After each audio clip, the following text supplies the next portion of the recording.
I was brought up by my father. He would read every week the piece of the Aleph and Beis of the Sichos. So you see over here in the Kuntras, Chof Shvat and Leibel Beis Mishpat and Chof Beis Shevat, such powerful words in the Mugadik Sikha. And it talks about the Ilui of this Dur, and specifically that this Dur of the Nesiderenu is divided in three shlavim. There's the Yom HaSidi L'Chodesh Achadasar, which is Yud Shvat, the Siyum Atkufa of the Aveda till Tavshin Yud, which is the Aveda of Asiri, which is in the form of within Gvul, within the form of Asiri, which we all know with those Chassidus. And then Yom L'Macharasa, Yom Achadasar L'Chodesh Adar, and then the Tkufa of after Chof Beis Shevat. So the Rebbe basically says that the Aveda and the Shleimus Aveda of Eser, prepare us for the Achadasar, was till Tavshin Yud. From Tavshin Yud and on, from Tavshin Yud Aleph, Achadasar was to bring the Bli Gvul in this world. And then finally the Shleimus Achibur of Achadasar, the Eser and Achadasar, to prepare the world for Mashiach, that was after Chof Beis Shevat. So the Tzuputz in the Knepelach was up until Tavshin Aleph. Tavshin Aleph, the Rebbe's Nesias, till Chof Beis Shevat. And then Chof Beis Shevat, the Rebbe uses these words of Chof Beis is double Yud Aleph. And it's such a connection of Atzmas, the connection to the Eibishter, that Chibur Yachad of Asar and Achad where you could bring the world to the level of Achad. And just to say one word over here where it says, the Yesh HaNivra, the Yesh HaNivra is Ein Zach with the Yesh HaMiti. Powerful words of what happened from Chof Beis Shevat and now the Tkufa of Chof Beis Shevat.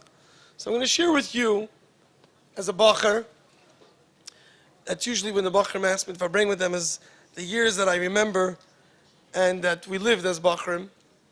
So prior to Chof Beis Shevat, as much as I was trying from 12 years old and on, 13 years old, all the way till the Ches, during the time of the Sfarim, there was such an eagerness to connect to the Rebbe. And there was such an eagerness to understand and appreciate the Farbrengens. And we went to the extent of trying to see the Rebbe in Sutta Matzavim, but nobody went to the Rebbe's house.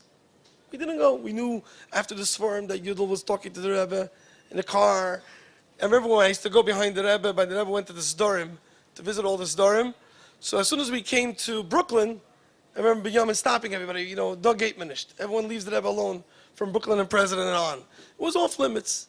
Wie viel Mes Gekrachen, we didn't go, at least myself, and those that I was pretty much in tune to what was going on, and Mes Nish Gekrachen. We heard reports every time Rabbi Zalman went to the Rebbetzin. We heard different, from Einiklach of them. We heard the whole time from those that went to visit the Rebbetzin. But it was something which was off limits. And then something happened on Chof Beis Shevat.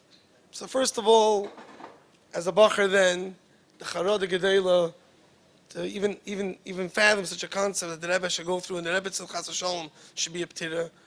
The Oyim Dike Matzah that we saw the Rebbe by the Levaya, I was able to climb over the gate over here with the police chasing me and get some stitches, the barbed wires. So I was able to be over there by the Kvora and just to see the Rebbe in that matzav. And then all of us went by Ibn Nachamavel, the Rebbe. It was something that we didn't even fathom to see that we're going to be the ones of Menachem the Rebbe.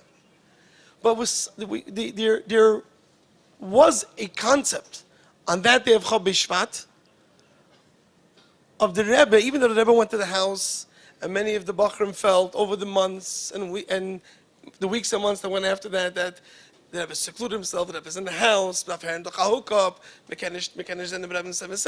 an atzvas there. But in a sense, to us Bachrim, there was something of Avieni HaMelech Hadara. We were brought into the Rebbe's private home in a very, very unique way. There was a Seder, how often you can go in, but we were there in the Rebbe's house with him. I know recently I got my kids made a video of all the times I went by dollars. They send the dollars in to Gems and they look at the dates and they send you back a videos if you want to do that. It's a good idea to do. And I always told my kids, we never went for dollars. We went for the Kutreisim and we went on our birthday. I met them all in the Rebbe's house once. Again, I'm always going to dollars. So I realized that when we were in the Rebbe's house, I don't remember anybody leaving. You just went by dollars. There was such a, I don't want to say Hamishkeit, but we were brought into a close quarter with the Rebbe at every davening. And every time the Rebbe came down, there was something very unusual and real in that level of connectedness to the Rebbe. So I stayed there a lot. I was by all the tefillas after a while. For some reason I was a Mamunah and they let the Mamunim go in. And I stayed there hours and hours. The Rebbe gave out dollars. Imagine standing over there in the area where the Rebbe, there's under the Rebbe stairs where the Rebbe go up, being in a private place where it would be considered the place of the Rebbe and the Rebbe sitting alone. And we were there. We were there together with the Rebbe. First Shabbos, the Rebbe stayed there. The first Shabbos, we couldn't get in. But even when we couldn't get in, we stayed there. The Chaverim that I was with, we were always there. And for that time, they opened the window. They felt bad. Bachrim, Shabbos, they can't be by the Rebbe's davening. So they opened the window shade, which they never did ever again after that. You'll see why. And I was standing there. And then the Rebbe showed that they should bring us a siddur. There's a screen over there. So Zalman Lipsker put a siddur by the screen. And it was moving it for every page for us to daven from the siddur. As we're looking at the Rebbe right there. There was a care, there was a closeness, there was felt that even though we're outside, we're trying to see in the Rebbe's room, the Rebbe wanted us to participate, and that they were turning the siddur for us during the davening. So many of us would not give up going away anywhere. We didn't want to miss a tefillah. We were all ready every moment if there's going to be a chidush. And even though the Farbrengens didn't happen during the weekday, and you were there in the Rebbe's house, it's Purim, it's all the game of the Pagers, and the Rebbe standing in his house. And it was schwer by the Chassidim, because they didn't have the Farbrengens that they were used to. But when I was doing the Sikha today, I was thinking, something much more powerful started after Chof Beis Shevat. At any moment, there was an ability that a new Chiddush should happen. A new deep Sikha would come. You don't know when a Sikha started, if it's going to be a short Sikha, or a Sikha for an hour. With the greatest depths, and then a Maimer, or other long Sikhas that were going on in those years. So there was a Tnuah by the Bachrim of eagerness to be ready at any moment. Something could happen. Something unusual could happen. The Rebbe could, all of a sudden, the Rebbe came down with the mitzvah of Yom Haledes and the day of the Rebbe's birthday. And all of a sudden, there'll be, there was the alarms, there was the beepers. I remember standing in the Rebbe's house, and the Rebbe, they called him from the Ohel, on the way from the Ohel, that the Rebbe is going to go to the Rashag's house in daven. So, you're in the Rebbe's house, the telephone rings, Rabbi Groner is going to go bring some stuff for the Rebbe to meet in 770. We were never privy to this kind of closeness, or this kind of area of the Rebbe that up until Chof Beis Shevat, it was out of our reach, and that's something we felt that would belong to us. I'll tell you even more than that. A lot of my chaverim, those that tried very hard to make it into every tefillah, those that tried to make it, and every time the Rebbe was there in the house. But from then and on, the tkufa of expected Farbrengens, the Farbrengens where you would come to the Farbrengen, as much as you listened, as much as you tried to understand, but there was a seder. It was a seder, everything was expected. The first sikha was about the Yom Yuchad, was a more deep, there was a more elaboration. The second sikha, there was the Maimerkin sikha, there was Rashi sikha. Everything was an expected seder. From Chof Beis Shevat and on, the Farbrengens were shorter. Obviously, there was a shtickle seder the first year, where there was a Rashi sikha on the first Rashi, and various things that happened during that year. But the Farbrengens immediately were shorter, and there was we weren't able to expect at every Farbrengen how it's going to be presented, to understand it, to hear it later on. Some of the Bachrim created these holes under the bima of the Rebbe to be able to tune in to the Farbrengen in the most, prior to Mamches, I remember our friends doing that. There was an eagerness at every moment. There will be a surprise sikha. there'll be a surprise miftzah or something new that everybody was ready at every moment. And I think that that level of iskashus that was awakened by our chavedim at that time was given us the opportunity by the Rebbe to be able to be part and available and connected in a way that was not given before.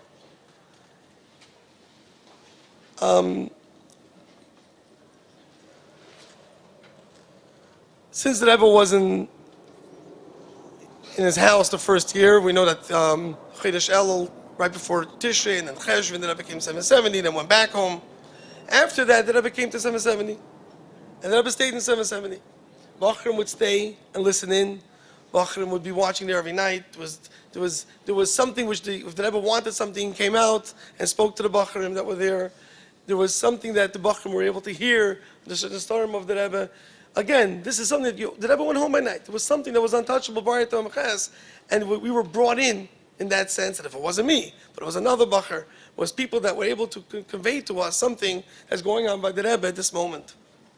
At this Pesach Seder, to see the Rebbe every year come out with the Shvei Chamaska, with the candle, it was something which, an area of the Rebbe that I never experienced prior to Chof Beis Shevat. It's a prat. And the Rebbe came with the slippers and walked out with the candle and was standing over there. It's something that I could just tell you that Chof Beis Shevat and on, there was brought in a closeness to the Rebbe that was not there before. So, in short, the people that asked me what was the tkufa that was from Chof Beis Shevat, I reminded myself of the story that Rebbe spoke about Farbrengen. We know that they once wanted to write it in to one of the sikhs and never crossed it out. That the Rebbe is saying Niyetnet Nikavo when she heard the story of the Frierdiker Rebbe coming out of prison. When the Rebbe said to make the Farbrengen in the Rebbe's house, the end of the Shiva, so one of the Mashbakim said a lot of L'chaim, and he overpowered all the people speaking by screaming the whole time that she's saying Niyetnet Nikavo. So when you look over here in this sikha, he demonstrates that the yechida of the Rebbetzin's name and the uftu, what happened after Chof Beis Shevat, is the inyan of Ein Eid Milvadei. There's something of Ein Eid Milvadei that's demonstrated with the name of the Rebbetzin, with the Aveda of the Rebbetzin, and something which expresses itself with this Aveda that the Rebbe gave us after Chof Beis Shevat. So, there's no question, like the Manches said before, we're standing here in the Dal Damas of the Rebbe. It's hard to sometimes fathom that the Rebbe is expecting from us certain things. We're there at every moment. That we not always could you feel if you don't see it b'nayim gashmim, but we know that the Rebbe only demands from us something that we could fulfill, and that's Nuah. That started from Chof Beis Shevat. I don't know. Today the mechanics are very sophisticated. But I had the first unsophisticated beeper, which was like very big, and they would call me from the Rebbe's house. When the Rebbe left from the Ohel, they would call me and would beep in Al Teira, and that's how we would know how much time we have till Mincha when the Rebbe came back from the Ohel.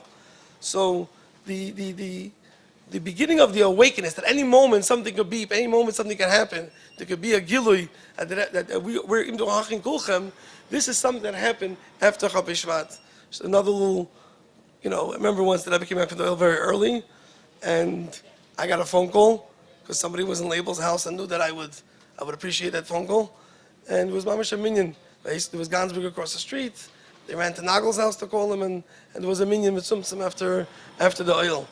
So there was moments like this that I was able to feel something very close.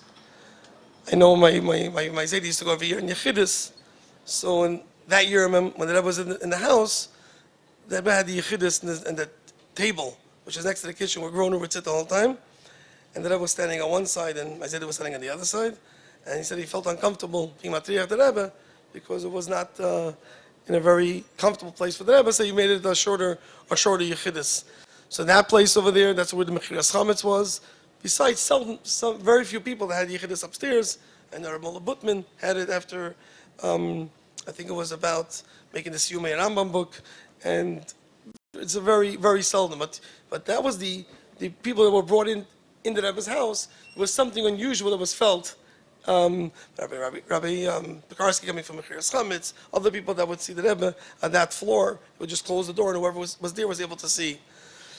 I did look sometimes to see the Rebbe coming in from the Ohel by the kitchen, watching the Rebbe washing his hands 8 times, and then not wiping it and walking up the stairs with his hands up in the air, and the narrow stairs behind.